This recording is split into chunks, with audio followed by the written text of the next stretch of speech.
Fala galera, boa tarde, espero que vocês estejam bem. A gente vai começar agora então a conversar sobre a terceira aula nossa do curso de Projeto e Análise de Algoritmos, né, do bacharelado em Comp.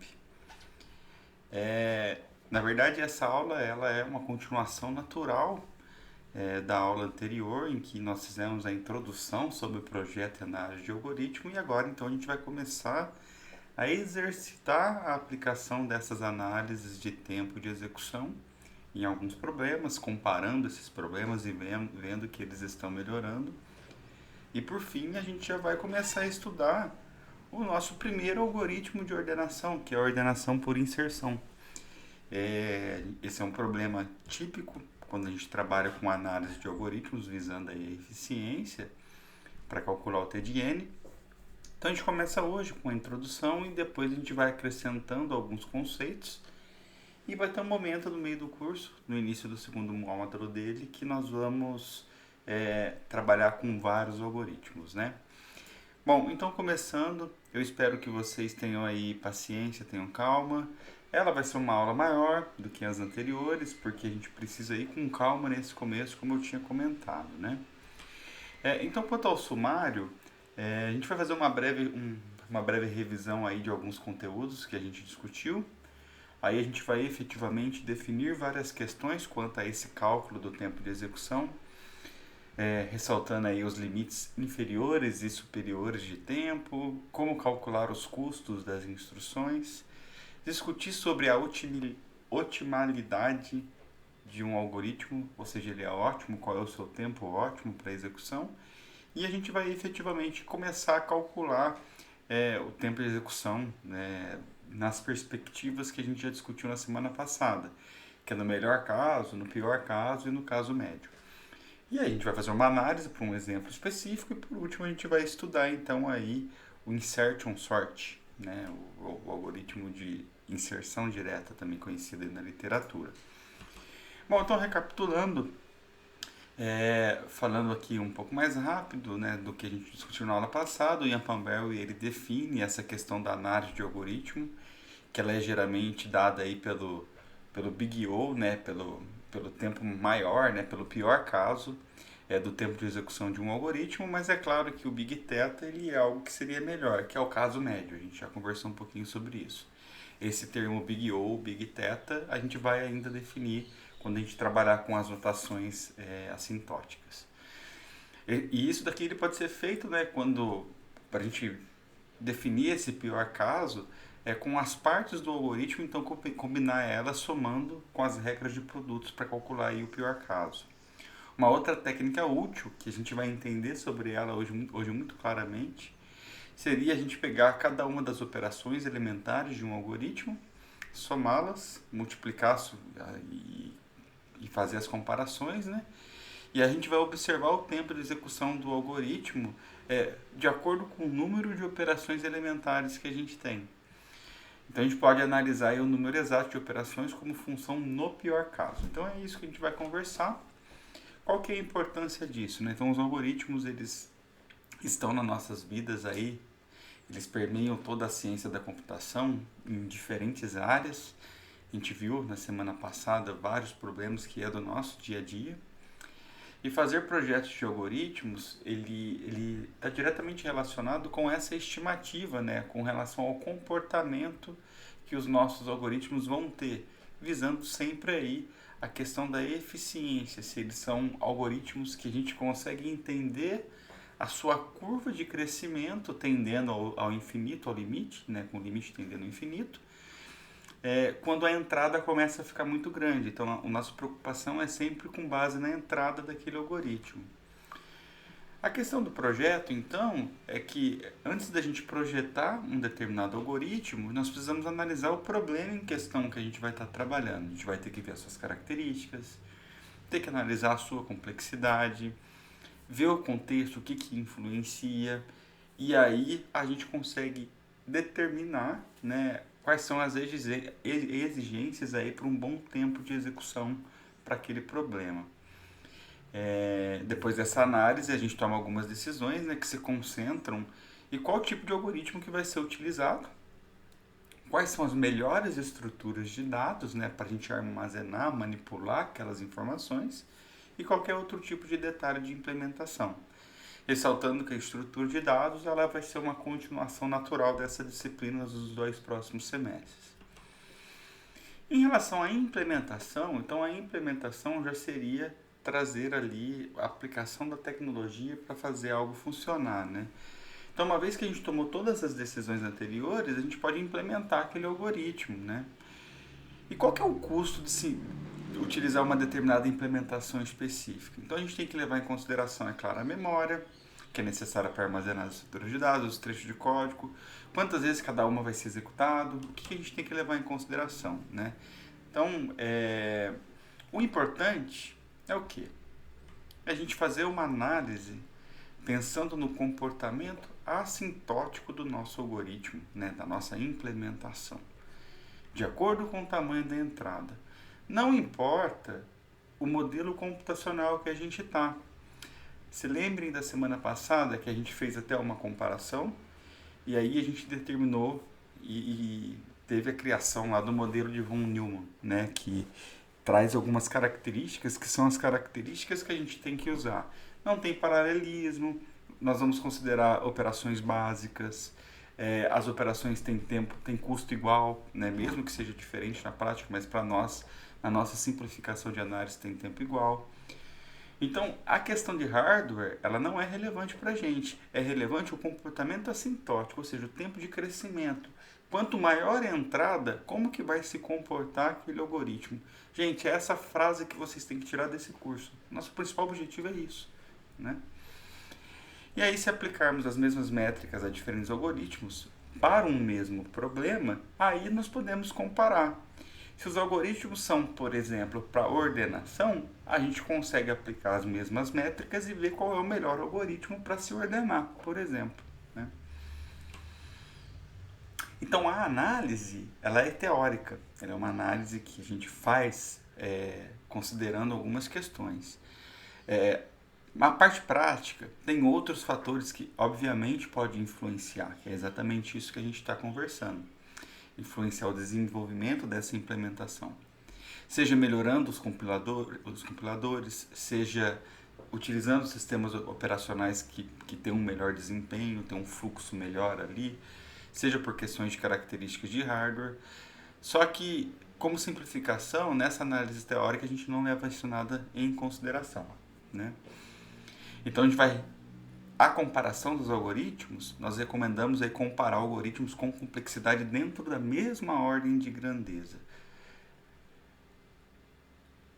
Dessa forma, os custos reais, que é o tempo cronometrado, não é relevante para a gente, né? Gente, até aqui a gente basicamente só está revisando questões que nós discutimos na semana passada. A última questão, se eu não me engano, que a gente discutiu antes de fazer aquela análise mais prática, é que para fazer a análise, né, do comportamento de um algoritmo do ponto de vista da sua eficiência, com base na entrada, nós temos algumas perspectivas que são importantes, dependendo de como essa entrada está organizada, que nós conversamos, né? É o melhor caso, o caso médio e o pior caso. O melhor caso é quando a entrada está organizada de tal forma que a gente sabe que aquele algoritmo, na hora que ele for aplicado, ele vai demorar o tempo mínimo. O pior caso é quando a entrada está organizada de maneira que a gente tem certeza que a gente vai demorar o tempo máximo para aquele algoritmo. E o caso médio é quando aquela entrada está organizada de forma que ela está distribuída de uma maneira bem equivalente, né, bem uniforme, e a gente vai tentar calcular ali o tempo médio. Para nós, como analistas aí de algoritmos visando eficiência, o nosso foco é sempre no pior caso. Por quê? Porque se eu tenho certeza que o nosso algoritmo tem um bom comportamento no pior caso, então o melhor caso e caso médio também vão ter bons comportamentos. Tem algumas situações que a gente analisa também o caso médio por conta da distribuição. Analisar o melhor caso não é muito comum, apesar da gente fazer até para entender como que funcionaria, mas assim, geralmente o melhor caso, como ele é uma situação muito confortável, a gente não está muito preocupado, né? Porque se no pior caso já for bom para nós naquele problema, o melhor caso também vai estar bom. Bom, então agora começando efetivamente aí, trazendo algumas revisões, mas já começando a aplicar na prática algumas coisas. Como que a gente faz essa medição? Como calculamos aí a complexidade de um algoritmo? Então a gente vai ter que considerar um conjunto de instruções que tem alguns custos especificados. E a gente leva em conta apenas as instruções mais significativas. Isso vai ficar muito claro na hora que a gente começar a trabalhar com os algoritmos, então tenha um pouquinho de paciência. E aí a gente vai definir uma função matemática, que é uma função de custo, que é o custo daquele algoritmo, que a gente também chama de função de complexidade, que é o Tzão, é o T grande, que é a complexidade, é o tempo para um determinado algoritmo. E aí a gente usa, então, na verdade, o termo, não só o T de N, porque a nossa função matemática, que representa essa complexidade, ela é uma medida do custo de execução com base na entrada do usuário. Então, T de N, o N significa a variação da entrada. Porque se a gente escreve uma função matemática para representar a complexidade, conforme a gente vai aumentando o tamanho de N, a gente consegue analisar o comportamento daquela função matemática para um N muito grande ou para um N muito pequenininho, né? Então, por isso que a gente faz com base aí no tamanho da entrada. Essa função da complexidade de tempo, na verdade, existem dois tipos, né, de complexidade. Tem a complexidade de tempo, um T de N que representa a complexidade de tempo, e um T de N que representa a complexidade de espaço. A complexidade de tempo, a gente mede o tempo necessário para executar um determinado algoritmo. E esse tempo nós já discutimos na semana passada, mas vai ficar mais claro agora. Na verdade, é quantificar a quantidade de instruções, o número de instruções que são executadas naquele algoritmo. Não é o tempo do relógio, não é, mas quantas operações relevantes são executadas. Já a complexidade de espaço, ela mede a quantidade de memória que é necessária para que um algoritmo ele se execute. Então, por exemplo, eu quero saber o tamanho da minha matriz, o tamanho do meu array, eu quero saber quanto de memória que a gente precisaria calcular. No nosso caso, para esse curso, a gente vai se preocupar principalmente com a complexidade de tempo, porque ainda a gente não conhece estruturas de dados que vai melhorar a questão da memória utilizada. Por isso que a gente tem as disciplinas de estruturas de dados 1 e 2. Então a gente vai deixar isso um pouquinho para lá, tá?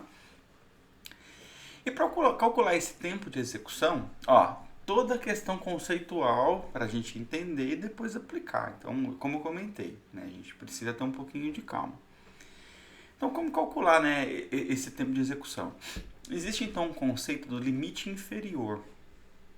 Então, dado um determinado problema qualquer que a gente está analisando, por exemplo, a ordenação, a gente vai chamar do limite inferior ou lower bound, LB de P, lower bound de P, como sendo a complexidade mínima necessária para resolver ele.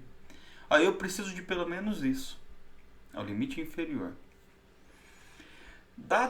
Aí um outro conceito é o limite superior. Só um detalhe. Quando eu falo assim, o lower bound de P, eu estou pensando num T de N que representa a complexidade mínima, mas ele é o limite inferior para aquele algoritmo, tá? E quando a gente fala do limite superior, para aquele mesmo problema, P, por exemplo, ordenação, chamamos de limite superior ou upper bound, né, o B de P, como sendo a complexidade do melhor algoritmo conhecido para resolver. Então, por exemplo, a gente consegue ordenar qualquer array com um T de N que vai ser igual a N quadrado. É um tempo quadrático, vai ficar claro para vocês no curso, mas eu estou só trazendo a informação. Então, o limite inferior, o lower bound do problema de ordenação é N ao quadrado. É o mínimo que eu preciso. Mas não necessariamente é o melhor. O melhor algoritmo, existem alguns que melhoram, Mas nós temos algoritmos que ordenam array em n log n, LG de n, que tem um comportamento assintótico, o limite tendendo ao infinito, que com uma entrada, ou seja, com o tamanho do meu array muito grande, ele vai ser um comportamento muito melhor, ele vai ser muito mais bem comportamentado do que um n quadrado. Então, qual é a relação dos limites inferiores e superiores, né? Então, um determinado problema ele é considerado computacionalmente resolvido se o upper bound pertence ao mesmo domínio do lower bound, do lower bound, né? Então, tem uma relação direta. Por isso que a ordenação ela é considerada um problema computacionalmente resolvido. Bom, então vamos começar. Então aquilo que a gente fez na mão na semana passada, eu vou resolver junto com vocês com calma para ficar registrado e depois a gente vai melhorando esse problema. A gente vai, na verdade, complementando o problema e trazendo outras soluções. Então nós temos aqui o problema computacional que é dado um determinado array, um array A de inteiros, que tem n números inteiros naquele array. A gente quer encontrar o maior valor entre eles. Nós discutimos sobre essa solução, né, nos nossos encontros. Como que a gente calcula, em função da nossa entrada n, o número máximo de operações realizadas por este algoritmo? Então, antes de mais nada, só para ficar claro, vamos fazer uma leitura e um entendimento do algoritmo escrito. Então, ela é uma função que retorna um valor inteiro que a gente pode ver que é o valor máximo daquele array. Como que a gente chega no valor máximo daquele array? Nós atribuímos que o primeiro elemento do nosso array, que a gente não sabe como que está a distribuição de ordenação dele, como ele sendo o maior valor. E nós fazemos um loop a partir do segundo elemento, então ele vai de 0 até n menos 1. Né? Por isso que o loop começa em 1 e é menor do que n, ou seja, ele vai até n menos 1. E aí dentro desse looping a gente vai comparar o valor corrente do nosso array que nós estamos verificando, que é o valor que está em i. Ele é maior do que o máximo atual que a gente tem? Se for, a gente guarda esse valor no máximo atual, no current max. Caso contrário, a gente não faz nada. Resumindo, nós vamos varrer todos os elementos daquele array e nós vamos chegar no final com o maior elemento salvo em current max. Então é assim que funciona o nosso algoritmo. Agora, a gente quer aprender a trazer custos para isso. Então, eu vou definir agora um pouco mais de formalidade, aquilo que a gente fez um pouquinho na mão, um pouquinho na suposição no final da nossa última aula. Então, a questão dos custos, o que a gente tem que levar em conta? A gente tem que considerar qual é a contribuição de cada uma das instruções do nosso algoritmo para o tempo de execução dele. E isso daqui, essa contribuição, ela vai ser um produto do seu custo individual e o número de vezes que cada uma ela é executada. Então, o que eu estou querendo dizer? A gente tem que vir verificar quantas vezes cada uma dessas instruções são executadas. Se ela for executada várias vezes numa mesma linha, vai ser um produto daquele custo. E depois a gente vai ter que somar a quantidade de vezes que cada uma daquelas instruções estão sendo executadas. É isso que está falando aquela frase. Só que vamos lá. Uma operação com um custo C1 qualquer, executada uma única vez, contribui com C1 no nosso T de N, na complexidade daquele algoritmo. C é porque eu não sei exatamente se é 1 milissegundo, se é 0,00, eu não sei. Então eu vou colocar C1. Tá? Pelo menos por enquanto. Daqui a pouco a gente vai melhorar isso. Uma operação com custo C2, que é executada N vezes, aquela operação, aquela instrução, ela vai contribuir para o nosso T de N vezes C2, que é a quantidade de vezes que C2 está contribuindo para aquele cara. Né? O laço, seja um for, um while, um do while, que termina de maneira usual, ou seja, a gente não tem nenhum break, nós não temos nenhuma interrupção anormal dentro dele, contribui com um produto de uma constante e a quantidade de vezes que aquele laço é executado. Só que no laço, nós já comentamos isso rapidamente na aula passada, mas deixando mais claro, o laço ele tem o quê? Ele tem 3 operações. Ele tem uma atribuição, ele tem uma comparação e ele tem um incremento. Né? Então, olha só, o laço, As operações de atribuição, incremento e comparação são contados como uma única constante. E a comparação do lado, ela é sempre a comparação do laço, desculpa, ela é sempre executada uma vez mais, que é aquela que vai determinar o fim daquele laço. Então foi o que a gente conversou, né? Aqui, por exemplo, ela vai ser executada uma vez, aí ele incrementa. Como é que funciona o for, né? Ela vai fazer assim, ó. Igual a 1 o 1 é menor do que n, executa tudo que está dentro do for. Cheguei no final do for, eu venho para o incremento, incrementei o i. O i, ele teve uma nova comparação. O i continua sendo menor do que n? Sim, continua. Faço de novo. Incremento, comparo, incremento, comparo. Incrementei, comparei, não é mais verdade aquela comparação, ele sai fora. Então perceba que a gente sempre tem uma comparação a mais no final. Então é assim que funciona e é isso que a gente está definindo aqui. O if, switch, if, else, fora de um cabeçalho de um laço, ele na verdade ele é constante. Se acontecer, o tempo é constante. É um C qualquer. Né? Não tem nenhuma quantidade de vezes que aquele if vai ser executado se ele estiver fora de um laço. Quando a gente chamar uma função dentro do nosso algoritmo, aquela linha que chama a instrução, ela vai ter a complexidade correspondente por aquela função. Então, olha que engraçado, o fato da gente chamar uma função que contribui com o nosso cálculo, não é constante. A gente vai ter que entrar naquela função e analisar como que vai ser o comportamento daquela função que vai impactar o nosso algoritmo. Quando a gente faz uma função recursiva, que vai ficar muito claro depois, mas em outras aulas, que a gente já comentou rapidamente, mas uma função recursiva é aquela que quando ele está sendo executado, ele chama uma função dentro da sua execução, mas na verdade essa função é ela mesma. Então ela aproveita dela mesma para fazer a sua análise ali, a resolução de problemas. Então uma função recursiva tem uma complexidade que está envolvida, está diretamente relacionada com a recorrência daquela função recursiva. Isso aqui ainda talvez esteja um pouquinho abstrato para vocês. Não é à toa que a gente vai ter uma aula de algoritmos recursivos, uma aula de algoritmos complexos recursivos e uma aula de recorrência, que é para analisar a complexidade desses algoritmos. Então, não se preocupe. Isso daqui ainda vai clarear, tá? Instruções que estão dentro de um laço são executadas repetidas vezes, o que deve ser levado em consideração. Então, quantas vezes aquele laço for executado, aquela função lá dentro é a mesma coisa, é aquele custo vezes a quantidade de vezes que ela vai ser executada. Finalmente, o tempo de execução, o T de N, né, a complexidade de um algoritmo, ela vai ser a soma de todos esses produtos referentes a cada instrução. Então, na verdade, o que nós estamos fazendo é exatamente o que o Ian Parberry falou.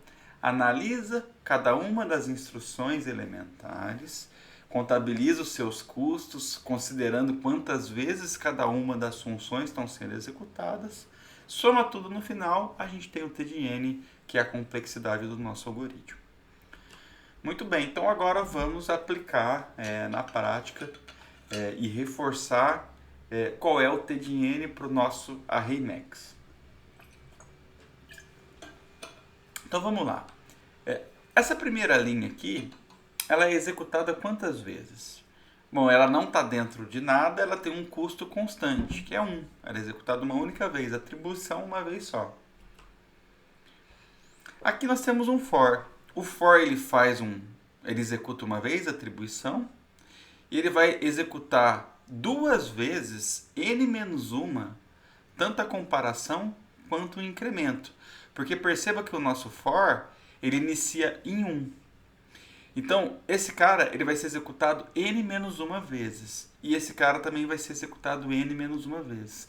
Mas, a gente acabou de ver que para sair do for, teve que ser feita uma comparação a mais.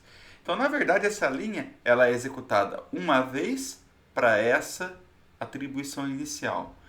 duas vezes n menos uma vezes, uma n menos uma vezes para a comparação e outra n menos uma vezes para o incremento. E mais uma vez da comparação final do nosso loop. Muito bem.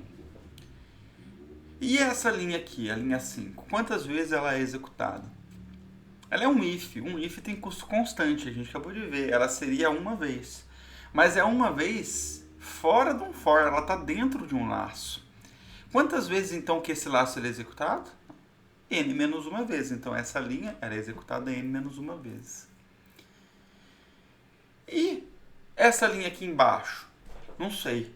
Vocês poderiam falar, travei, não sei. Porque eu não sei se vai entrar. Eu não sei se o if vai ser verdadeiro ou falso. A nossa preocupação quando a gente calcula o t de n de um algoritmo é sempre o pior caso. Então nós vamos assumir que todas as vezes ele vai entrar. Então quantas vezes que essa atribuição da linha 6 vai ser executada? Também n menos uma vezes. A linha 7 é final de for, não importa, e o return é uma instrução que é executada uma única vez, né? Ele retornou, acabou e já era. Fim da nossa função. Então nós acabamos de calcular a quantidade que cada uma das nossas instruções são executadas, multiplicando ali quando ela está dentro de um laço for, por exemplo, né? Muito bem. Então para calcular o t de n eu tenho que simplesmente somar todos eles.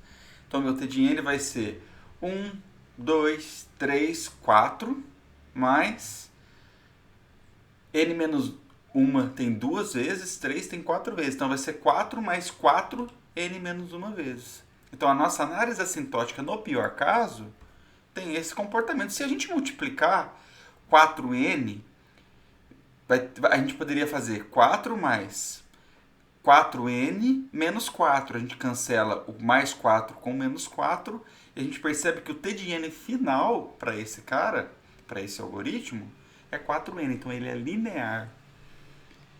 E faz todo sentido ele ser linear. O que significa ser linear? Que para encontrar o tamanho máximo de o elemento máximo de um array, eu tenho que obrigatoriamente percorrer todas as minhas entradas daquele array.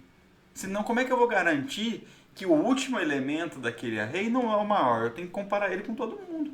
Então tem que ser com base em n, só que ele tem uma constante multiplicativa aqui que é de 4. Né? Então é isso que é fazer a análise assintótica. Eu poderia pedir para vocês fazer a análise no melhor caso. No melhor caso, ele vai continuar entrando aqui, ele vai continuar fazendo esse if, mas ele nunca vai entrar aqui. Então a gente tiraria a cláusula do n-1, porque ele nunca entraria aqui. Ou seja, esse if sempre foi falso. É isso que mudaria para o melhor caso. Mas ainda continuaria com base de n, né? Bom, vamos fazer esse cálculo aqui junto só para ficar. Então ele vai ficar 1, 2, 3. Ele vai ficar, no melhor caso, vai ficar 1, 2, 3, 4. Mas, só que ele não vai ter esse, ele vai ter 2, a gente vai ter 3n menos 1. Que na hora que a gente multiplicar, a gente vai ter um valor de 3n mais 1. Então, o melhor caso, o nosso t de n, ele continua sendo linear. Perceba que a ordem do n é elevado a 1. Como a ordem aqui desse n também é elevada a 1. Ele também é linear, né? Muito bem.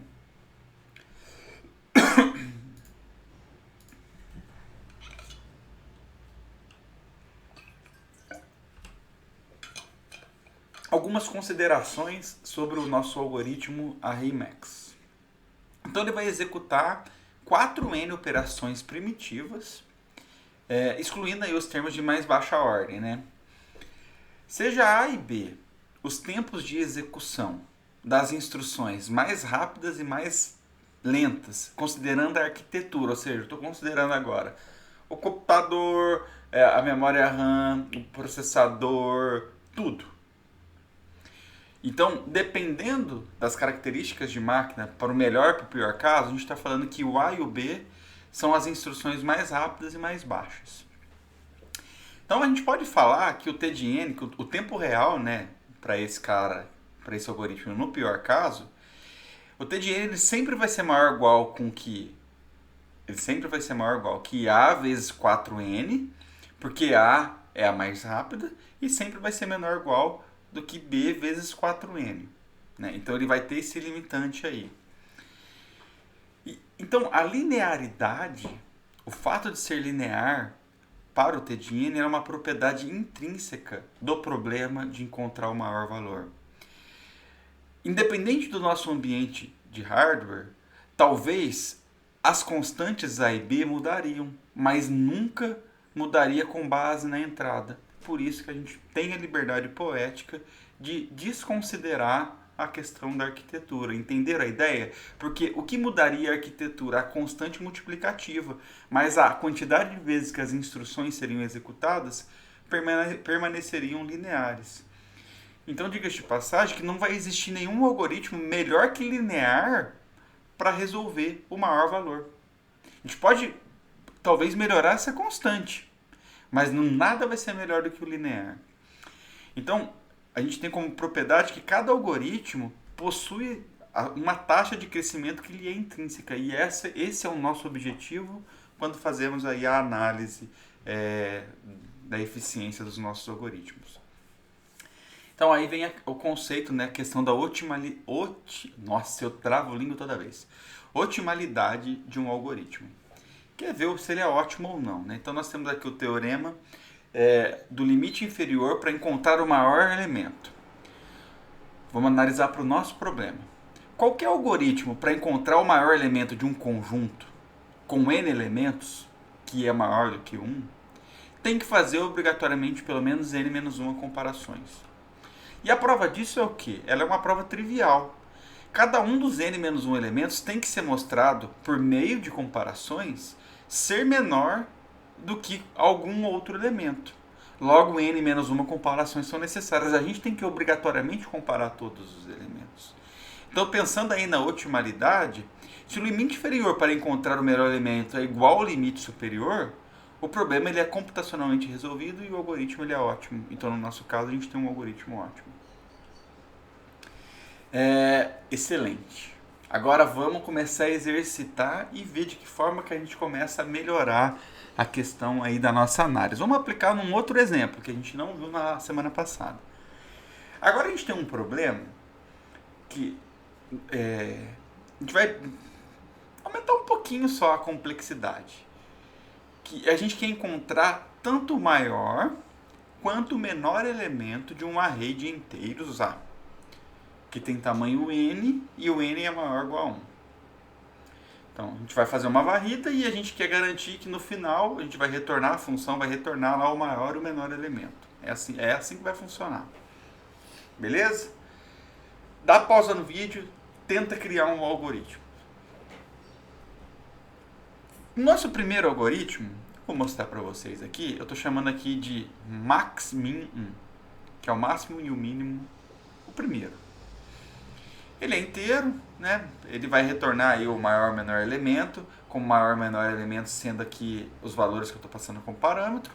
Eu tenho o nosso array e temos aqui a quantidade de elementos do nosso array. Vou fazer como uma primeira solução uma pequena melhora em relação ao max lá. Eu vou falar que tanto o primeiro elemento ele é tanto maior quanto menor elementos do nosso array. Eu vou fazer um único for a partir do segundo elemento, do i igual a 1, até n-1 elementos, né, incrementando de 1 em 1. E dentro desse for eu vou sempre comparar. O valor corrente ele é maior do que o max atual? Se for, eu troco o valor do max para o valor atual corrente, que é o a de i. E também vou comparar. Se o maior elemento ele for menor do que o mínimo atual, eu vou trocar o valor do mínimo atual para ser o menor elemento que a gente tem. E no final desse for, desse loop, a gente vai ter nas variáveis max e min os valores maiores e menores, respectivamente, do nosso array. Beleza? Bom, vamos analisar a complexidade desse cara aqui. Para analisar a complexidade determinando o t de n, eu vou simplificar um pouquinho a nossa vida. Eu só quero que a gente contabilize pelo número de comparações, eu não quero contabilizar todas as instruções. Já estou dando indícios para vocês que, no nosso caso, a quantidade de comparações que vai impactar no T de N final, para a gente tentar melhorar e reduzir a quantidade de comparações ali para determinar o maior e o menor elemento. Então eu não vou considerar isso, não vou considerar isso, eu vou considerar o que a gente tem de comparação? Esse if e esse if. Então nós vamos considerar esses dois. Opa, já trouxe a resposta. Perdão. Então, pensando na quantidade de comparações, quantas vezes essa comparação ela é executada? Bom, o for ele vai ser feito n menos uma vez, né? Começando no segundo elemento e indo até o n. Então esse cara vai ser feito n menos uma vez, esse cara vai ser feito n menos uma vez. Então, para esse algoritmo aqui, nós temos duas n menos umas comparações sendo executadas. Que é 2n menos 2, no final das contas.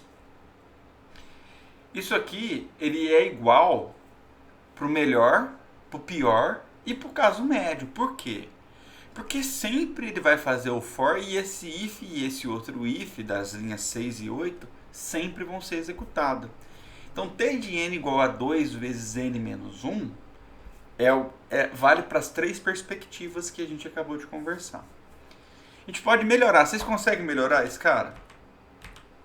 Conseguem? De uma maneira bem simples. Vou melhorar só assim, ó. Mudar só a linha 8. E vou colocar um else na linha 8. O que muda nesse array, nesse segundo algoritmo que eu estou chamando aqui de max-min2, com relação à quantidade de comparações que são executadas? O que vocês acham? Quantas vezes o if ele é executado? E aí? Agora, a gente tem que analisar os três casos, né? Não tem como. A gente tem que pensar nos três casos. O melhor caso, ele é qual? Ele é o caso que talvez o nosso array ele já está em ordem crescente, ele já está ordenado. Então o menor elemento é o primeiro e o maior elemento sempre vai ser o último. E aí ele vai estar ordenado. Se tiver desta forma, como que vai funcionar o nosso loop? Ele vai fazer aqui para a primeira vez, o A de 1 vai ser maior do que max? Vai. Eu troco o valor do max. O else nem é executado. Incremento o nosso i. O A de 2 é maior do que o max? É. Eu troco o valor de max para o A de 2. E o else também não vai ser executado. E isso eu vou fazer até o último elemento. Então, resumindo, o max vai ser o A do n-1. E o min era o primeiro elemento, que era o A de 0. Então, pensando nisso, esta linha aqui ela vai ser executada n-1 vezes. Então, para o melhor caso, esse algoritmo ele já melhorou em relação ao anterior, que antes, vamos lembrar quanto que era? Ó. Antes a gente estava sempre com 2n-1, independente de ser melhor, pior ou caso médio. Agora, já para o melhor caso, já é n-1, não é 2 vezes n-1. Beleza, e no pior caso? O que vai acontecer? O que vocês acham? O pior caso é quando ele está em decrescente. E quando ele está em decrescente, ou seja, o maior elemento é o primeiro e o menor elemento é o segundo, como a gente está sempre comparando em relação ao maior, ó, vamos supor que o maior elemento então é o primeiro, né? Tá aqui o maior elemento. E o menor elemento ele vai ser o nosso último do array. Ele vai verificar aqui, ó, o A de 1 ele vai ser maior do que o A de 0? Não vai ser. Então, else, o A de 1 ele vai ser menor do que o A de 0? Vai, muda o valor. Incrementa. O A de 2 vai ser maior do que o max, que é o A de 0? Não, não vai ser, porque o nosso array está decrescente. Então, o A de 2 é menor do que o mínimo atual? É, como o nosso array é decrescente, ele vai e executa. Então, para este caso, no pior caso, a gente vai ter essa linha sendo executada n-1 vezes e essa outra comparação também sendo executada n-1 vezes. Porque ela sempre vai ser falsa e vai forçar a execução do oitavo, da linha 8. Então, no pior caso, esse array não melhorou nada em relação, esse algoritmo não melhorou nada em relação ao outro algoritmo. E no caso médio? Bom, no caso médio a gente tem que fazer um estudo que nós não vamos fazer sempre, porque sempre calcular o caso médio gera mais complexidade em relação aos demais. E a nossa maior preocupação é o quê? É sempre garantir que o pior caso seja uma boa solução para nós. Mas para esse caso, até para a gente entender como que faz, vamos supor que nós temos uma distribuição aí de probabilidade sobre o nosso conjunto do tamanho da entrada. Isso quer dizer o quê? Que os nossos elementos do nosso array está distribuído de maneira uniforme. Está bem distribuído, hora maior, menor, mas de uma maneira equivalente, igualmente provável. Então essa é uma análise, é claro, eu acabei de falar, que é um pouquinho mais elaborada em relação às duas anteriores. Então, podemos considerar essa distribuição dos elementos de A de maneira que A de I seja maior do que a variável max na metade dos casos e seja menor na outra metade dos casos. Concorda que isso é ser justo para esse caso? Nós vamos supor que aqui vai ser verdadeiro para metade dos casos e aqui vai ser falso para a outra metade dos casos. Se isso acontecer, essa linha sempre vai ser executada n menos uma vezes. Mas essa linha aqui vai ser executada para metade dos casos. Então, ela vai ser executada, o else, n menos uma, sobre duas vezes. Então, no final das contas, o t de n, que é o número de comparações para o caso médio, vai ser o n menos uma vezes o nosso if, mais o n menos 1 sobre 2 do else da metade dos casos. E resolvendo isso, vai ser 3n sobre 2 menos 3 sobre 2. Que melhora em relação ao caso médio do outro do primeiro algoritmo, que era sempre 2n menos 1, que a gente está falando de metade, 1,5 de n, não 2n. Né? Esse também não é um algoritmo ótimo, apesar de ser melhor do que o primeiro. Será que a gente consegue pensar numa solução melhor? Se eu estou perguntando, consegue, né? A gente consegue. Aperta pause no vídeo e tenta estruturar. Isso é estudar. Como que a gente faria? Feito isso, a gente pode criar um algoritmo que eu estou chamando aqui de max-min3, em que a lógica desse algoritmo vai ser o quê? Vamos comparar os elementos do nosso array em pares, separando-os em dois subconjuntos. O conjunto dos menores elementos e o conjunto dos maiores elementos. Dessa forma, o nosso objetivo é obter o maior elemento comparando n sobre 2 menos 1 elementos para os maiores e comparando a n sobre 2 menos 1 elementos para aquela metade, né, do nosso array, que significa que são os menores elementos. Como que a gente poderia escrever isso? Está aqui a nossa solução. Vamos entender ela. Essa primeira parte aqui, que está aqui, ó, até aqui, ó. O que ela faz? Quando eu faço o n percentual 2 ser diferente de zero, na verdade eu estou pegando o tamanho do nosso array, dividindo por 2 e analisando o resto. Se o resto for diferente de zero, quer dizer que o nosso array ele é ímpar. E eu não consigo fazer comparação 2 a 2. Então, para simplificar a nossa análise funcional, o restante do algoritmo, eu vou criar um elemento a mais para o nosso array, que vai ser o A de n mais 1, duplicando ele, como sendo o próprio A de n. E estou mudando o tamanho do nosso array para n mais 1, para garantir que ele vai virar par agora. Né? Isso vai acontecer apenas quando a gente tiver um tamanho de entrada ímpar. Agora a gente vai, como é de par em par, a gente vai fazer a primeira análise para determinar quem é o maior elemento, quem vai ser o nosso primeiro maior elemento e o nosso primeiro menor elemento.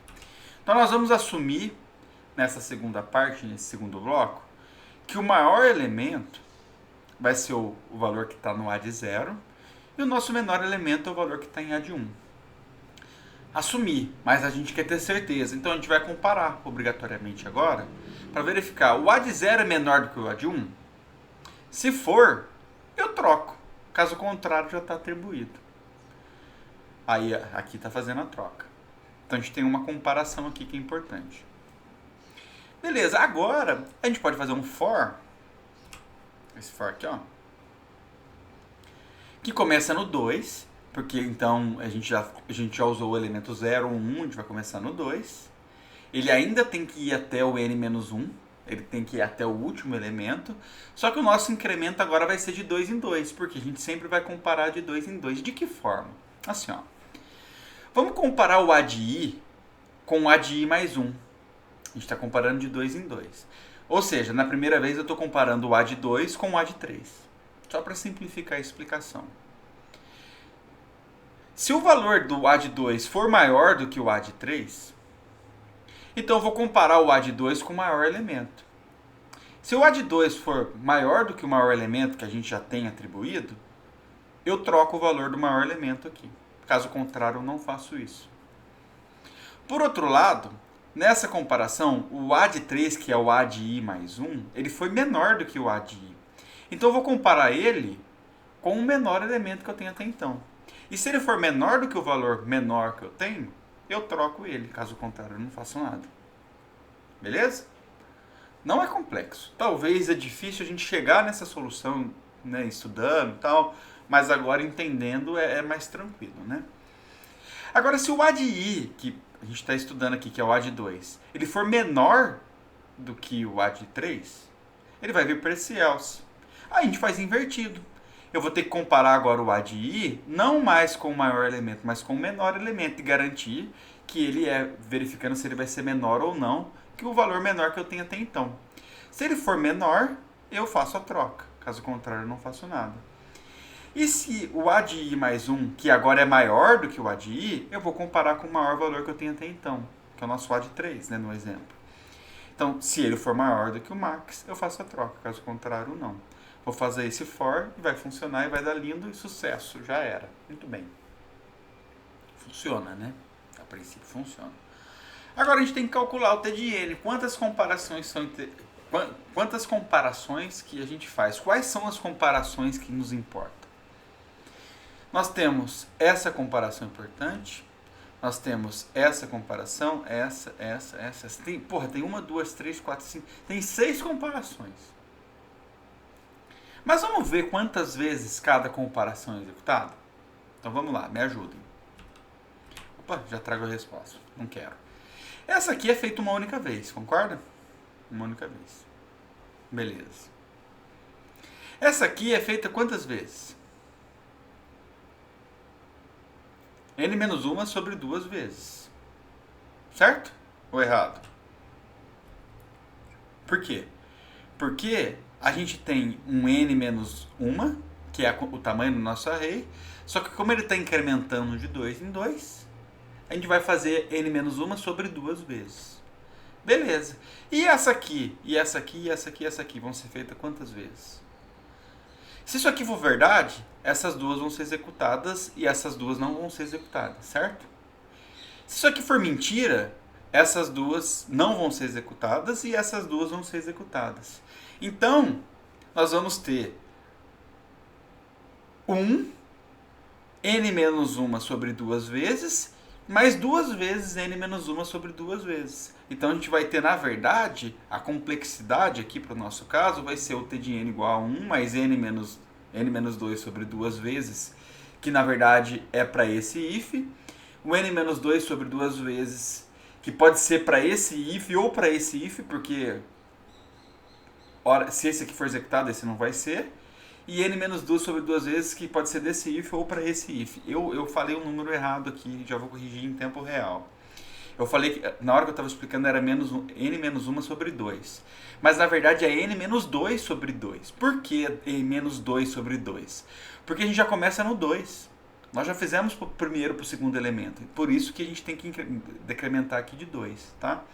Na hora que a gente executa e faz o cálculo matemático aqui, é só manipulação matemática simples, vocês podem fazer.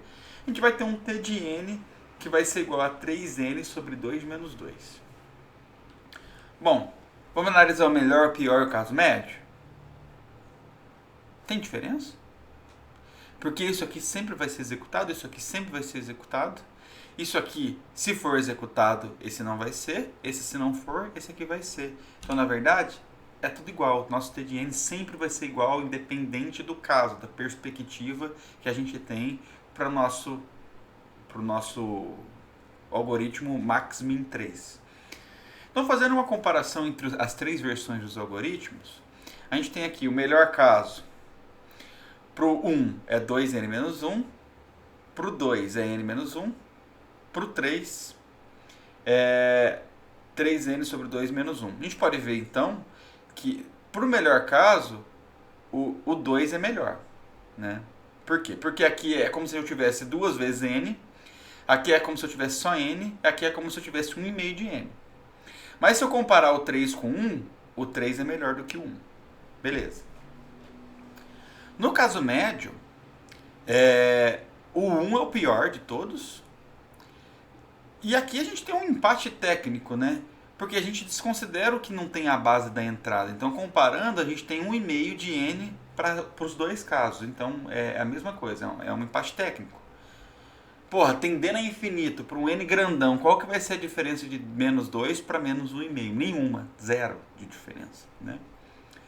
Agora, para o pior caso, a gente tem o 1 e o 2 como sendo 2n menos 1, e o 3, a gente tem 3n sobre 2 menos 2, ou seja, 1,5 de n. Então, a gente tem... É claro que se a gente fosse escolher um algoritmo, a gente teria que escolher esse cara aqui, porque...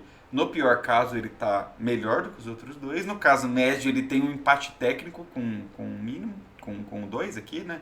Com o Max-Min 2.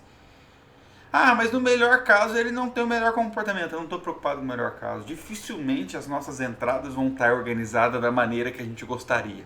A gente tem que sempre se preocupar com o pior caso. Então, a gente escolheria esse cara aqui. Entender a ideia, né? Bom, a gente terminou a primeira parte da aula.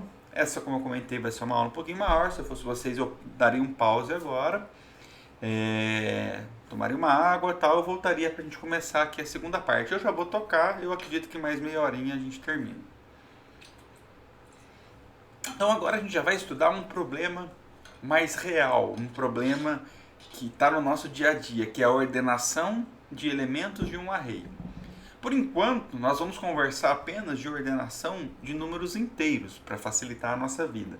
Na hora que a gente for lá para a estrutura de dados 2, a gente vai aplicar esses algoritmos para ordenação de qualquer estrutura. Tá? No nosso caso, no caso de hoje, a gente vai... Eu estou seguindo exatamente a ordem do livro do Cormen. Quando ele faz a análise de algoritmo, essa introdução, ele traz como um estudo inicial a ordenação por inserção. Então, a gente vai revisitar essa ordenação no segundo módulo do curso, mas por agora, para a gente praticar essa questão de analisar o T de N, nós vamos estudar o Insertion Sort. A ordenação do Insertion Sort, então, ele tem um problema, o nosso problema de ordenação que é comum para todos os algoritmos que existem. A gente vai ter aí, então, que ordenar a sequência de números de uma maneira crescente, né, não decrescente. Então, a nossa entrada são n números que vai de A de 1 até A de n. E a nossa saída é uma permutação, ou seja, uma troca desses elementos, de tal forma que a nossa entrada agora vai ter que estar que o A de 1 linha é menor ou igual que o A de 2 linha, que vai ser sempre menor até o A de n linha. Né?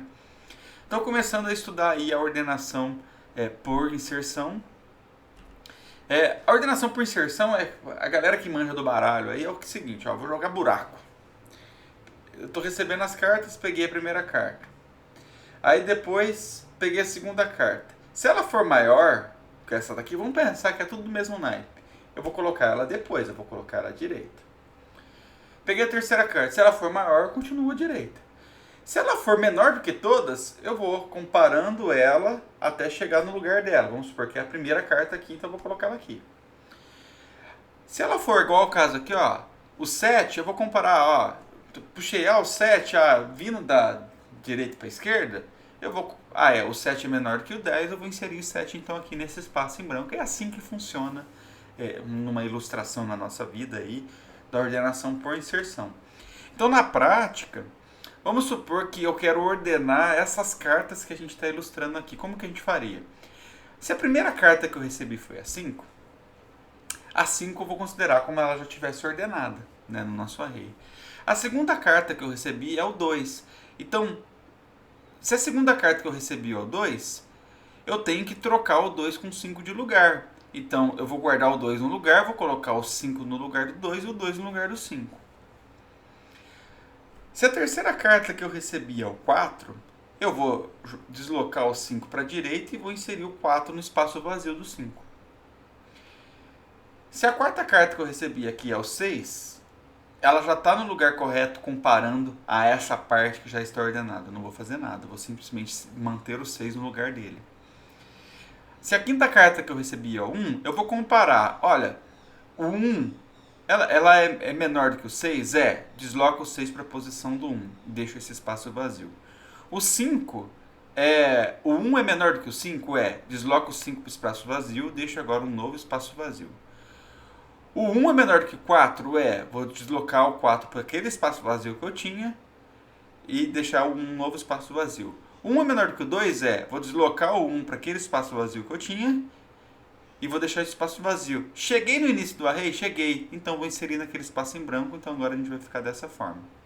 1, 2, 4, 5 e 6. Agora a nossa última carta é o 3. A gente vai fazendo os deslocamentos do 3 até encontrar o espaço dele para ter o nosso array ordenado. Então na prática, a inserção, o nome inserção do nosso algoritmo é que a gente vai deslocando para a direita os maiores elementos até a gente inserir o elemento que a gente quer na sua posição correta. Inserção, ou insertion sort. Então aqui a ordenação por inserção ela é caracterizada por esse princípio em que a gente vai dividir o nosso array em dois segmentos, em duas partes, igual eu fiz ali intuitivamente. Uma parte que a gente já vai considerar ordenada e a outra parte que não está ordenada, que a gente ainda precisa fazer a análise. Inicialmente, o primeiro segmento ele é formado apenas por um único elemento, que a gente já pode considerar como sendo ordenado. Porra, só tem ele lá, ele já está ordenado. O segundo segmento sempre vai ter n-1 elementos, que ainda a gente não analisou, que a gente considera que eles não estão ordenados. Nós não sabemos o que está acontecendo lá. Então o progresso se desenvolve com n-1 interações, sendo que em cada uma das interações, um elemento do segmento não ordenado, ele vai ser transferido para o segmento ordenado, inserindo na sua posição correta, deslocando os outros elementos para a sua posição, deslocando sempre para a direita. Então, essa é a lógica da ordenação por inserção. Detalhando um pouco mais baixo nível, para a gente entender e aplicar num outro exemplo, depois conseguir escrever o algoritmo e finalmente analisar o algoritmo, né? Então, olhando o passo desse insertion sort, a gente vai primeiro considerar o primeiro elemento como sendo pertencente ao segmento ordenado S1. Depois a gente vai considerar os demais elementos como pertencente ao segmento desordenado, que é o S2. Aí a gente vai tomar um dos elementos do não ordenados do segundo segmento, que é o S2. Vamos começar no primeiro, né? E localizar sua posição relativa correta no S1. A cada comparação que a gente realiza entre o elemento que a gente escolheu do S2 com os que já estão ordenados lá no S1, a gente pode ter uma determinada situação. A gente pode ter uma situação que o elemento a ser inserido ele é menor do que aquele que a gente está comparando. Se isso acontecer, o elemento que a gente está comparando ele é movido uma posição para a direita, deixando vaga a posição que ele anteriormente estava ocupando. Uma outra situação que pode acontecer é que o elemento a ser inserido ele é maior ou igual àquele que se está comparando.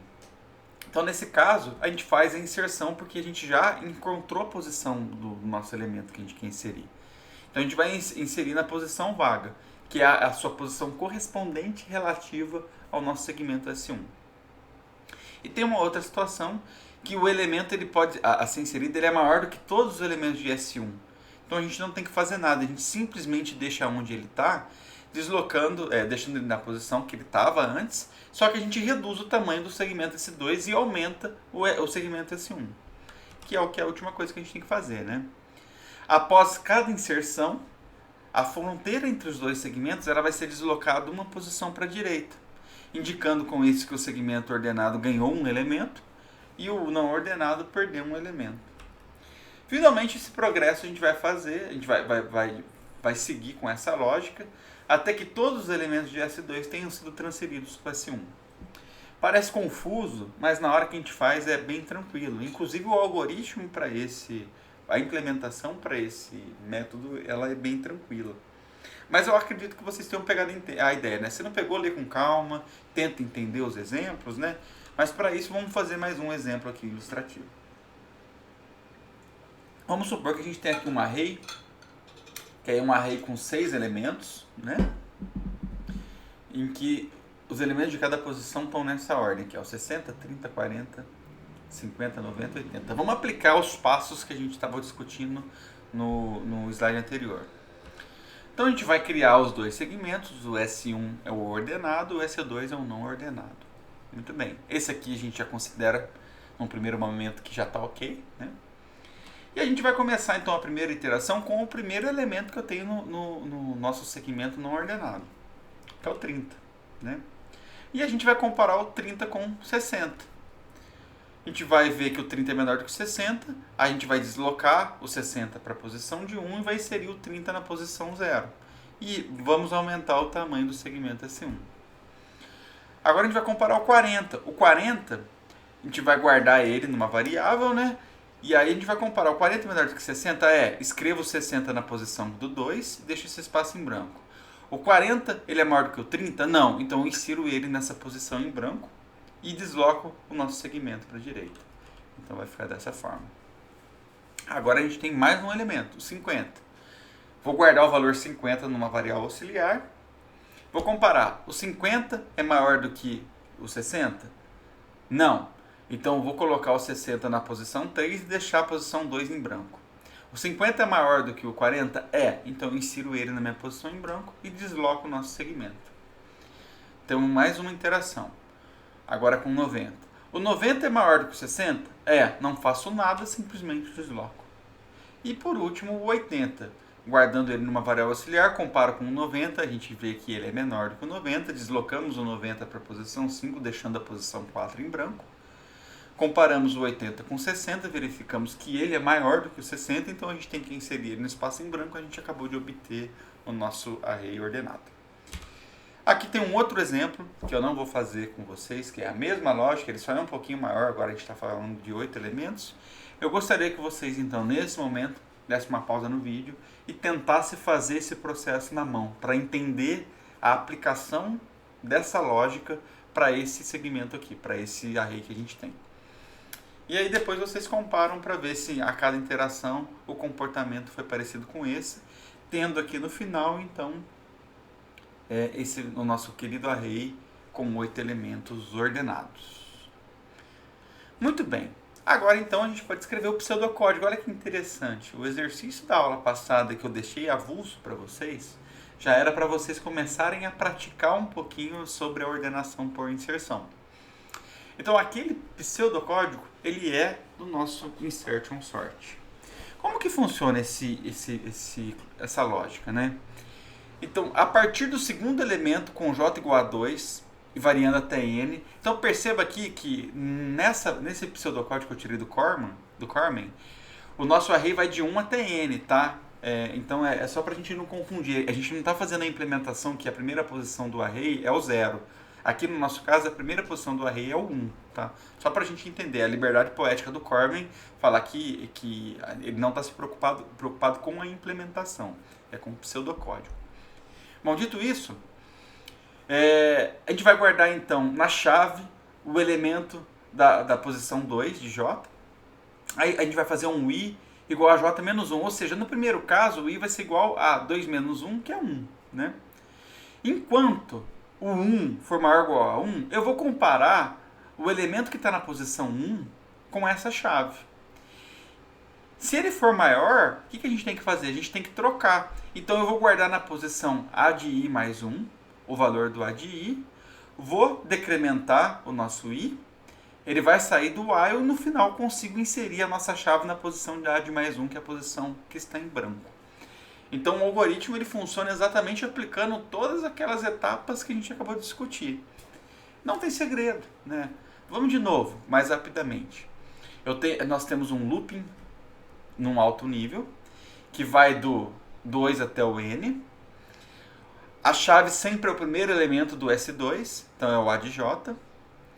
Para ir comparando no segmento S1, a gente vai comparando da direita para a esquerda.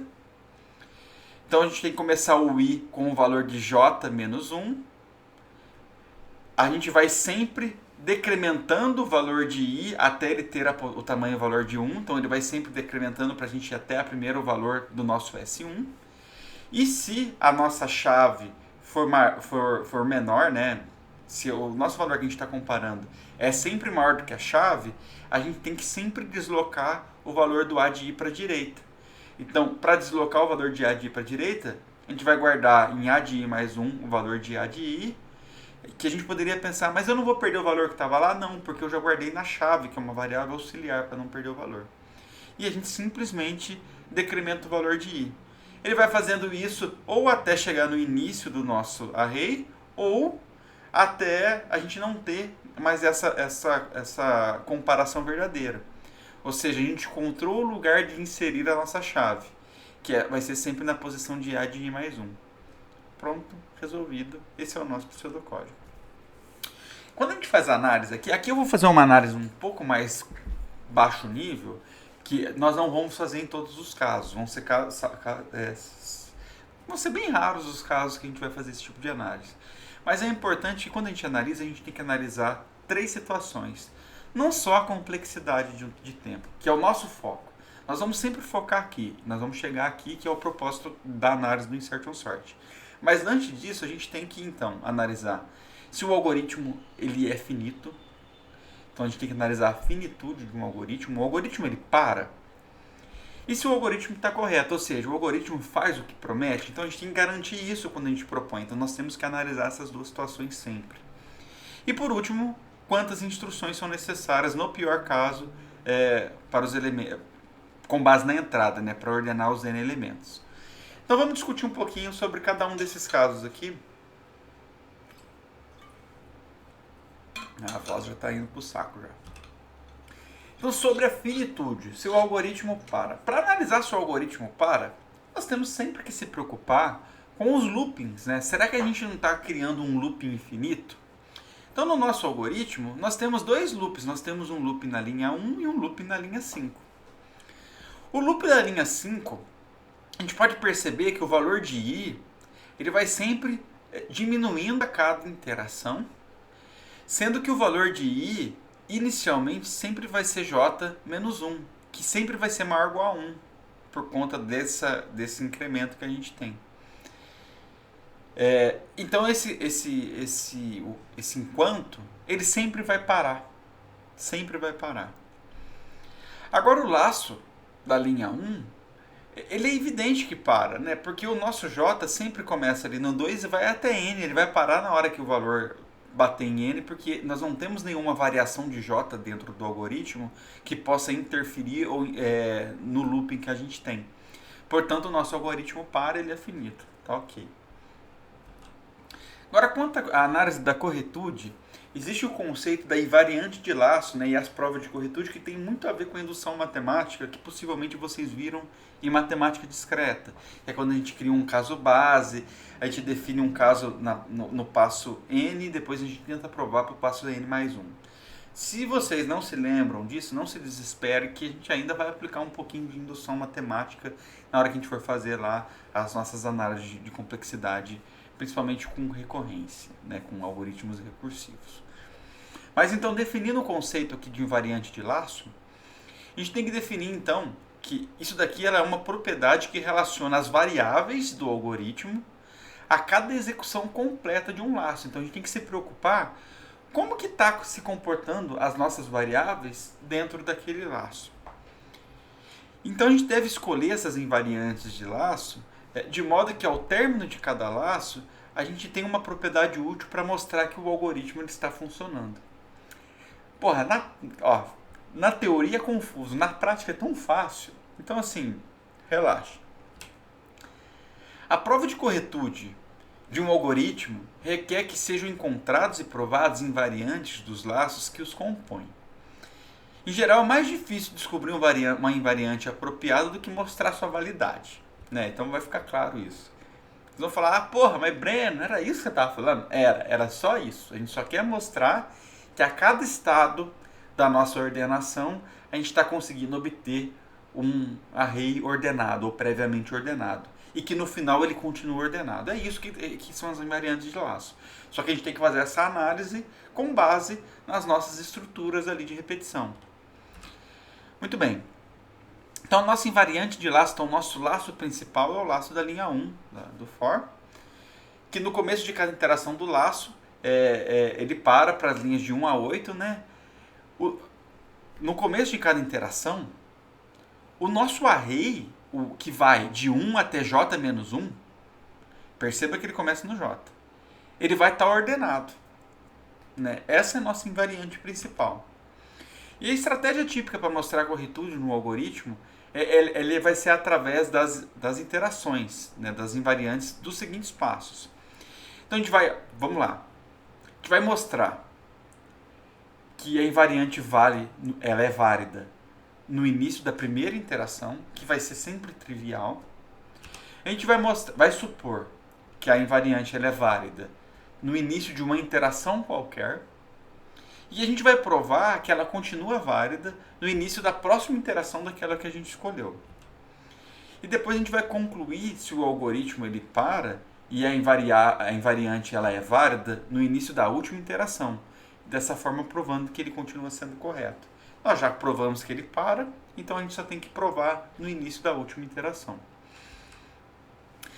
Nota que esses passos 1 e 2, eles implicam que a variante varia no início de qualquer iteração do algoritmo. E isso aqui é muito similar ao que eu acabei de falar para vocês, da questão da indução matemática, lá da matemática discreta. Bom, vamos fazer isso então um pouquinho com mais prática, né? Mas sem muita preocupação. Isso daqui é mais uma teoria que a gente tem que ter da questão da finitude e corretude de algoritmos, mas a nossa preocupação é com relação ao tempo, tá? Então vamos verificar a corretude do algoritmo, né, usando essa técnica da invariante de laço. Então na nossa invariante principal, que é aquele laço principal, no começo de cada interação, a gente vai ter o array que vai de A de 1 até J menos 1 ordenado. Então isso aqui está ok, está aprovado. Vamos supor que é válido, então, isso daqui, né, está aqui. Então a corretude do algoritmo ela é evidente. Por quê? Porque no início da última iteração, o nosso J vai valer quanto? Não vai valer N mais 1? Vai valer, porque para ele sair daquele laço principal, o laço principal não é do J até o N. Então ele vai sair na hora que o valor de N for mais 1. Então se a gente está supondo que ele vai estar ordenado até o J, na hora que o J for igual a N mais 1, a gente está supondo que o nosso array inteiro está ordenado. Então estamos provando a invariante principal. Tá vendo? É tranquilo. Só que a gente pode ser um pouco mais preciso em relação a isso. De que forma? Então no começo de cada interação do laço for, né, das linhas de 1 a 8, em que a gente tem aqui o array de 1 até o J menos 1, e tem uma permutação ordenada do nosso array original, que vai do 1 até J menos 1. Muito bem. Então vamos fazer a variedade na primeira interação. Na primeira interação, o J vale 2. Para o J valer 2, vou ver até aqui, ó, o J vale 2. O I vale 1. A gente tem um array com um único elemento, que é o A de 1.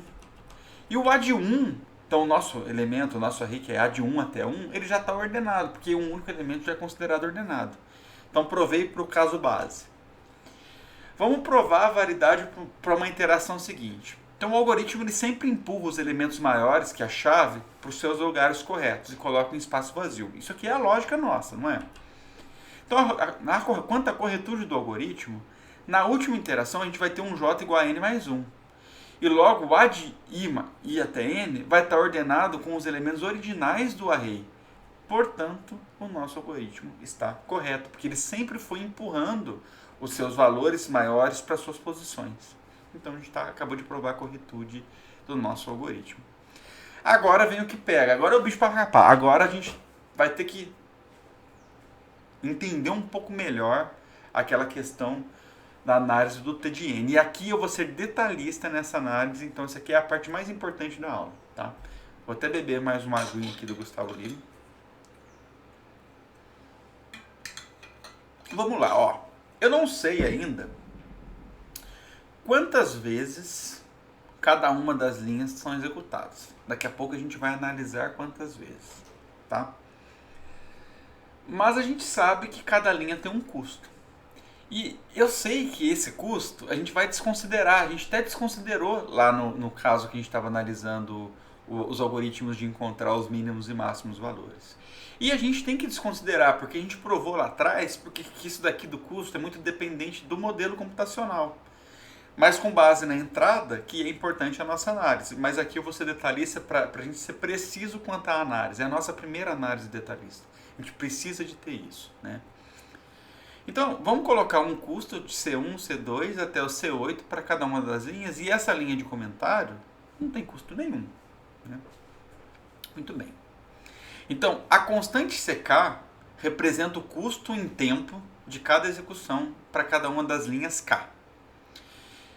T de J é o número de vezes que um laço ele vai ser executado aqui se acontecer. Vamos lá, ó. O que eu estou querendo dizer? Vamos tentar encontrar os valores aqui, ó. Quantas vezes essa linha aqui, a linha 1, ela é executada? Ela não é executada n menos uma vez? Porque a gente está considerando que o primeiro elemento é o 1 e ele vai até o n. Então, se ela está começando no 2, ela vai ser executada n menos uma vez. Certo? Isso eu estou falando para a linha 2. A linha 1 já é executada n vezes. Por quê? Ela é executada n vezes em função dela ter aquela última comparação para sair fora. Então eu vou até deixar aqui a cola para a gente não gerar confusão. Então essa linha ela vai ser executada n vezes. Dentro dessa primeira linha, aí a verdade, né, sobre aquilo, ela vai ser sempre executada uma vez menos do que o for. Né? Porque na hora que a nossa comparação ela for verdadeira, ela vai sair fora do for. Portanto, a linha 2 vai ser executada n menos uma vez. A linha 3 de comparação também vai ser executada n menos uma vezes, mesmo que não tem custo, mas vai ser. A linha 4 também vai ser executada n menos uma vez. Agora na linha 5 a gente tem um puta de um BO. Não se desesperem com o somatório. Vamos entender o somatório. Olha o que acontece na linha 5. A linha 5, nós temos um enquanto o i for maior do que 1, mas o i ele é dependente do j que veio de um outro loop.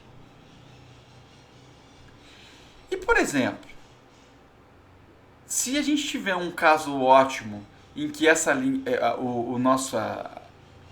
a nossa linha 5 vai ser executada uma única vez, a linha 6 e 7 nem vai ser executada. Mas pode acontecer da gente varrer esse cara para todos os elementos, né?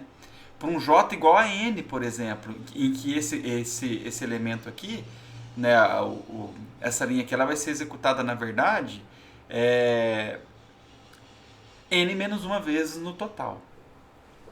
Então, assim, ó, o que eu estou querendo dizer para vocês, olha como é que a linha 5 ela tem um comportamento complicado. Para a primeira vez, para j igual a 1, ela vai ser 1 menos 1, para j igual a 2, ela vai ser 2 menos 1, 1, essa linha vai ser executada uma vez, certo? Aí ele vai sair, aí ele vai vir para esse outro for, agora a gente vai ter um j igual a 3, que vai ser um j igual a 3, vai ser um 3 menos 1, que é 2, então essa linha vai ser executada duas vezes. Aí depois, ele vai sair, ele vai para o j igual a 4, o i, que vai ser 4 menos 1, vai ser 3, então essa linha vai ser executada 3 vezes. E isso ele vai até o n menos 1, até o n, né, na verdade, em que o i vai ser executado n menos 1 vezes, né, então essa linha vai ser executada n vezes. Então, vocês perceberam que nós temos um somatório? Que somatório? Nós temos um somatório que essa linha vai ser executada de j de 2 até n, de um tempo que a gente ainda não sabe calcular, um t de j que vai variar da perspectiva, se a gente quer analisar o melhor ou o pior caso, né? Consequentemente, se aqui nesta linha nós temos um somatório do j indo de 2 até n, aqui na linha 6 e 7 nós também vamos ter um somatório do J sendo executado de 2 até N, só que uma vez menos, que é a vez em que o nosso enquanto não vai ser executado. Por isso que eu tenho esse menos 1 na linha 6 e na linha 7. E por último, dentro do nosso while aqui da linha, que vai da linha 1 até o 8, a linha 8 ela tem o mesmo comportamento da linha 2, 3 e 4, que é ser executada n menos uma vez. Bom, vou falar de novo, revisando aqui o conceito. A linha 1 ela vai ser sempre executada n vezes, porque ela vai começar no 2, vai até n, mas para sair do for ela vai ter que fazer uma vez a mais, então ela é n vezes. Tudo que é executado dentro do for, do nosso para, vai ser executada sempre uma vez a menos, então vai ser executada n menos uma vezes. Então a linha 2, 3, 4, que está dentro desse for direto, é n menos uma vez, e a linha 8 também é n menos uma vez. A linha 5, 6 e 7, ela tem um comportamento em que é um outro while, é uma outra execução, e essa execução, o parâmetro de entrada depende do nosso looping que está num nível maior. Então a gente tem que analisar caso a caso. Essa linha vai ser executada, vai começar no 2, né, no J igual a 2, depois vai ser executada 3, depois vai ser executada 4 vezes, 5 vezes, até n vezes. Então a gente vai ter um somatório do J variando de 2 até n vezes de um tempo de execução para essa linha que a gente ainda vai analisar esse T de J. Então o T de J é o número de vezes que aquele teste ele vai ser feito, e a gente vai analisar ele depois. Quando esse while for falso, as linhas 6 e 7 não vão ser executadas, mas quando não for falso vão ser executadas. Então por isso que o comportamento da linha 6 e 7 também é um somatório que varia de J igual a 2 até N, só que o T de N menos 1. É isso. Então, a complexidade do tempo do nosso insertion sort, na verdade, a gente tem que somar tudo. Somando tudo, vai ser sempre o custo vezes a quantidade de vezes que aquela linha foi executada. Custo multiplicado pela quantidade de vezes que a outra linha foi executada. E assim foi indo. Vamos perceber então, na verdade, que a gente só tem um único zero. Então os demais a gente vai multiplicar. Então olha lá. O C1 vezes N, mais o C2 vezes N menos 1, mais o C4 vezes N menos 1, mais o C5 vezes o somatório de J, que vai de 2 até N de T de J, mais o C6, que também é o somatório de J, que varia de 2 até N, só que agora é uma vez menos, aquilo que eu tenho de J menos 1. Mesma coisa para o C7, multiplicado mesmo somatório, e o C8 multiplicado por N menos 1. Beleza. Agora, a gente tem que calcular o T de J. E o T de J ele é dependente do N. Dependendo da nossa entrada, nós vamos ter um comportamento diferente para o T de J. E nós temos que analisar perspectivas diferentes. Então eu trouxe a cola aqui do nosso algoritmo, do pseudocódigo. E para o melhor caso da ordenação do insertion sort, qual que é o melhor caso na opinião de vocês? O melhor caso é quando o array já está ordenado. Ou seja, se o array já está ordenado, o A de I nunca vai ser maior do que a chave. Então, as linhas 6 e 7 nunca vão ser executadas. Concorda ou não concorda? Esse é o melhor caso. Então, para J, que varia de 2 até N, a gente vai ter um A de I sempre menor ou igual que chave nessa linha 5. Quando o I for igual a J menos 1. Assim, a gente vai ter um T de J sendo igual a 1. Essa linha vai ser executada sempre uma única vez, né? Portanto, se essa linha aqui vai ser executada uma única vez, perceba que, na verdade, ela vai ser executada uma única vez, só que com um somatório que varia de J de 2 até N. Então, o C de 5, na hora que a gente multiplica, ele vai ser o mesmo comportamento da linha 4, da linha 3, da linha 2, que vai ser um C de 5, que vai multiplicar N menos uma vez. Muito bem. O que está mudando do nosso T de N anterior? Nós não temos mais os termos do T de N, que é o C6 e o C7, porque essas linhas 6 e 7 nunca vão ser executadas. E o resto prevalece igual. Só que aqui eu já fiz uma manipulação matemática para agrupar algumas questões. Então vamos agrupar, ó. O C de 1, ele está no termo de n elevado a 1. Vamos colocar todo mundo entre parênteses no que está no termo de n elevado a 1. Então o C de 1 mais o C de 2 multiplicado, mais o C de 4, mais o C de 5, mais o C de 8. Então a gente tem o C de 1, mais C de 2, mais C de 3, mais C de 4, mais C de 8, multiplicado n. Eu estou só agrupando as coisas aqui. E agora a gente vai juntar tudo o que tiver solto. Aqui nós não temos nada solto, aqui a gente tem um menos C de 2, aqui a gente tem um menos C de 4, aqui a gente tem um menos C de 5 e aqui a gente tem um menos C de 8. Então eu vou colocar menos C de 2, mais C de 4, mais C de 5, mais C de 8. Então, para o melhor caso, o nosso algoritmo de insertion sort, ele tem o comportamento de um T de n, que a gente fala que é linear, ele é o A de n mais b, ou seja, eu poderia chamar isso aqui tudo de A de n mais isso aqui tudo de b. Ah, mas é menos, não importa, isso aqui é constante, o que importa é o que está no comportamento da nossa entrada. A nossa entrada é linear, né? Então esse aqui é o melhor caso para o insertion sort. Portanto, no melhor caso, T de n ela é uma função linear. Beleza. Agora vamos analisar no pior caso. O pior caso, o que acontece? No pior caso, o nosso array está sempre desordenado. Ele está desordenado não, ele está em ordem decrescente. O maior elemento é sempre o primeiro, depois o próximo, ele vai decrescendo, né? Isso quer dizer o quê? Isso quer dizer que essa linha aqui, ela vai ser executada j vezes, né? A gente vai executar esse j que está aqui vai ser a quantidade de vezes que esse while vai ser aplicado, porque sempre essa condição do A de I vai ser maior do que a chave. Então, para inserir a chave em um array que vai de 1 até j-1, a gente vai ter que comparar com todos os elementos desse subarray. Portanto, o nosso T de j vai ser igual a j. E o T de j, então, sendo igual a j, a gente vai ter, então, eu não sei se eu coloquei aqui, não coloquei. A gente vai ter um valor de j aqui, e aqui a gente vai ter j-1 e um j-1, tá? E aí a gente tem que lembrar de algumas questões lá do cálculo, que é a manipulação de somatórios. Que na verdade a gente tem aqui PAs, né? Tem um termo infinito, a PA finita, né? Que o somatório da PA finita vai ser sempre o primeiro elemento, mais o último elemento, vezes n sobre 2.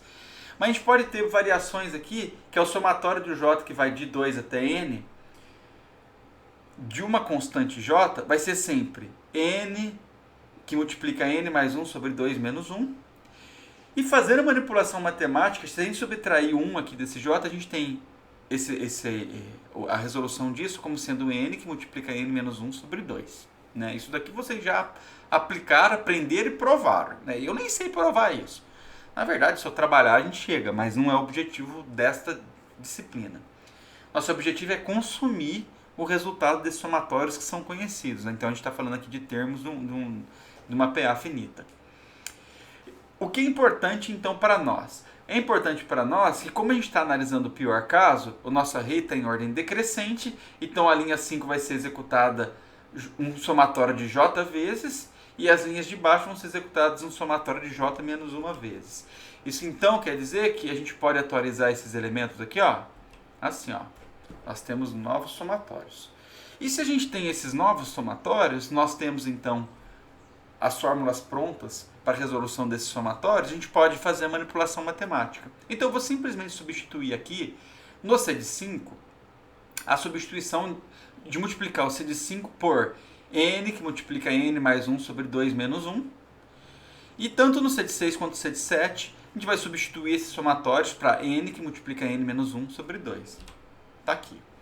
Que é essa primeira parte aqui, ó. Então deixa eu desenhar aqui. Ó, esse elemento aqui, ele veio daqui, que veio daqui.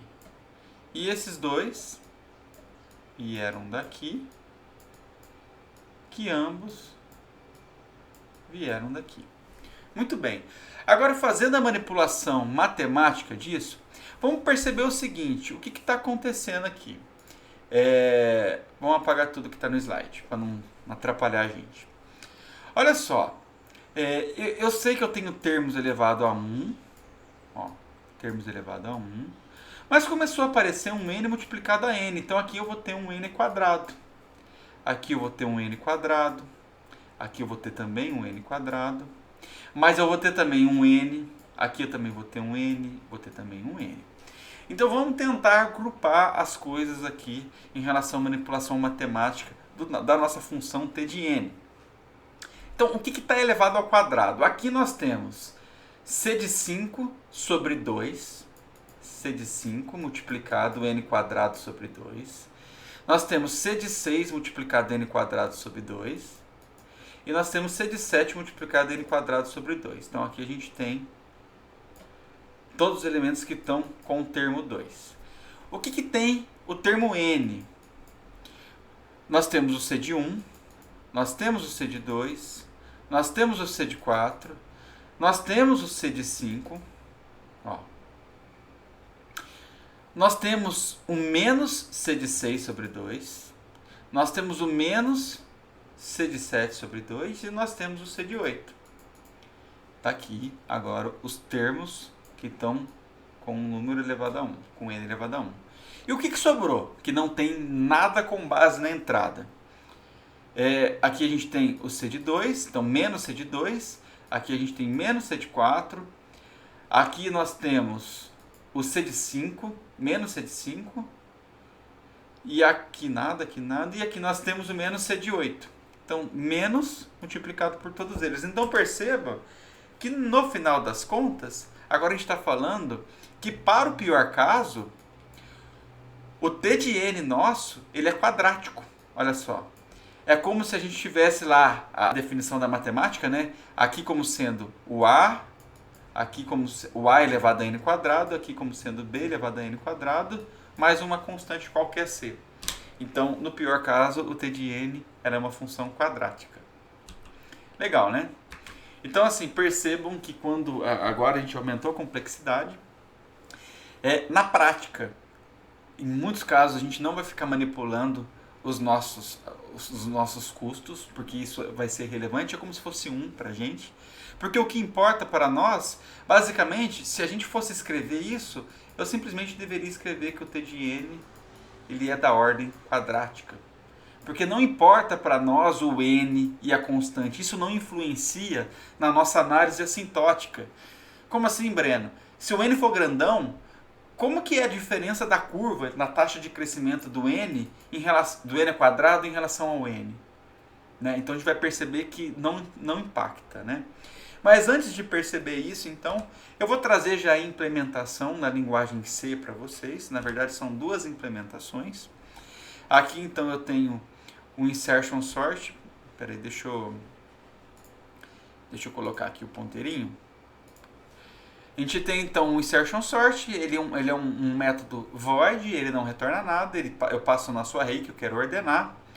O i vai ser o índice que a gente vai trabalhar com o segmento ordenado, que é aquele da esquerda. O j é o que a gente vai trabalhar com o segmento não ordenado, que é a posição da inserção. E a chave é o elemento que a gente está analisando. Então, estou simplesmente transcrevendo aquele pseudocódigo em uma implementação na linguagem C, aqui no caso. Né? E, inclusive, isso aqui é a resposta do exercício que a gente conversou, da última semana. Então, a gente vai assumir que a chave ela é o primeiro elemento. Aí, a gente vai fazer o j sendo igual a i menos 1. A gente vai fazer o while, vai comparar a nossa chave para ver se ela é menor ou não.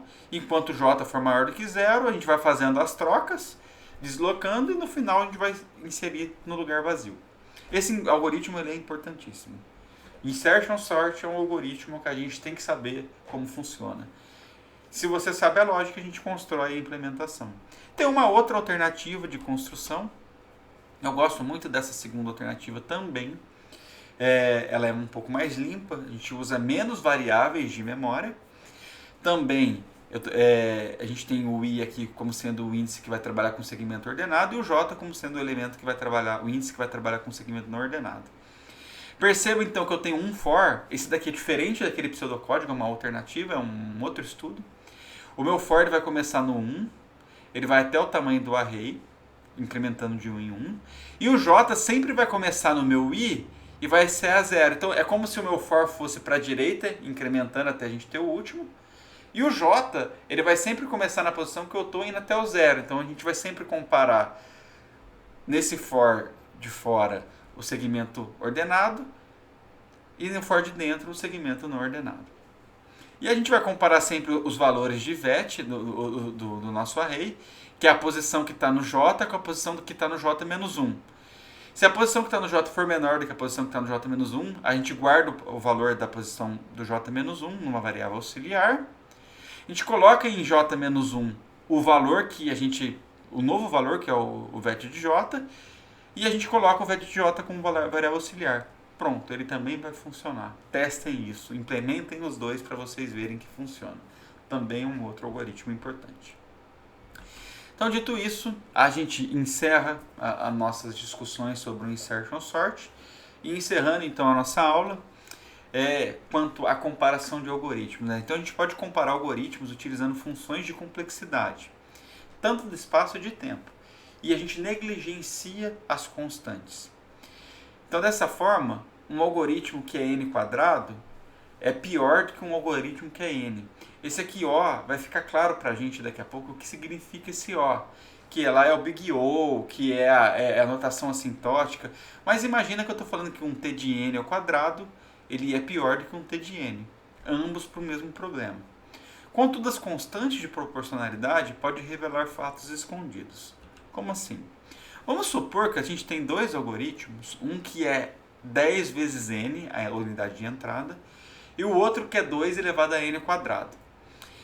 Bom, pensando no comportamento assintótico, sem dúvida nenhuma eu falo que o 10n, esse algoritmo, ele é muito melhor do que o 2 elevado a n ao quadrado. Mas será que ele é sempre melhor? Então, dependendo do tamanho do problema, o melhor algoritmo pode variar. Para um n menor que 50, o segundo ele vai ser melhor. É só vocês fazerem a conta. 50 vezes 100, quanto que dá? 50 elevado ao quadrado vezes 2, quanto que dá? Nitidamente, então, o segundo é melhor. Se a quantidade de dados for pequena, então é preferível a gente optar pelo segundo. Entretanto, pensando no comportamento assintótico, que é o crescimento, vai chegar um ponto em que essa curva do n quadrado ela vai ser maior e ela vai aumentar para sempre aqui, enquanto essa vai ter uma proporção. Então é importante a gente saber dessas diferenças dependendo do problema que a gente está analisando. Então nem sempre podemos ignorar, depende do problema. Mas geralmente a gente não se preocupa para pequenos casos, né? A verdade é essa. O estudo assintótico, então, nos permite jogar para baixo do tapete os valores das constantes envolvidas. Aquilo que independe do tamanho. Lembra que eu falei para vocês agora há pouco que só importaria a ordem n ao quadrado no pior caso do insertion sort? Olha só, imagina que eu tenho aqui um t de n que seria igual a 3n quadrado mais 10n mais 50. Imagina isso. Agora eu vou comparar esse método, esse t de n, com apenas o 3 de n, que é o primeiro termo.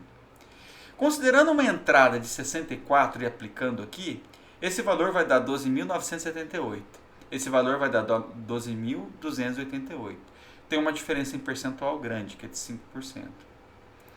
Considerando uma entrada muito grande, que é o tamanho aqui do inteiro, 32.768, esse valor aqui vai dar isso, ó, vai dar 3221553202.